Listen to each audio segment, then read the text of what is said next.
The present video demonstrates harvesting of the rectus femoris tendon for reconstruction of diverse ligaments around the knee.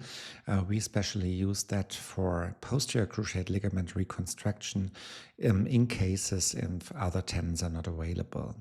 In contrast to harvesting the quad tendon, the difference is that skin incision is a little bit more proximal, approximately 5 centimeters proximal to the insertion at the patella. And the first step is to use a knife number 15 and make 2 longitudinal incisions with a width of 8 millimeters. The most crucial part of this harvesting procedure is to identify this little fat pad which runs between the rectus tendon and the deeper quadriceps tendon. This is visible approximately 5 centimeters proximal to the insertion at the patella, but not in the distal part. Next step is to mobilize that and to use a conventional scissors in order to release the tendon from the medial and lateral muscle parts from the rectus muscle.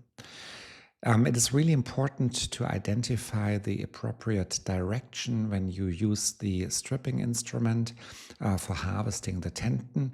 In this case, we use an open device and leave the rectus tendon attached to the patella while harvesting the proximal part.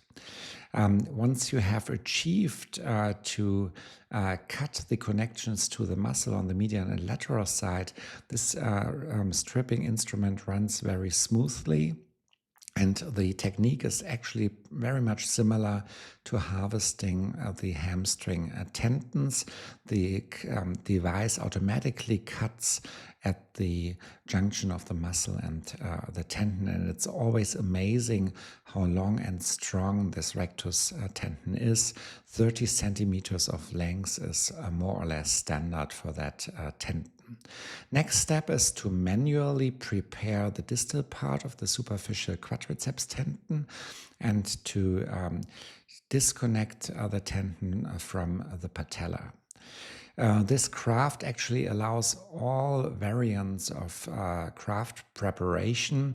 In that case, we use a tripled rectus graft because the diameter of this graft in a triple technique is already 10.5 millimeters. In that case, we use a suspension device on the femoral side and suture material on the tibial parts for using a screw for this PCL reconstruction in that case.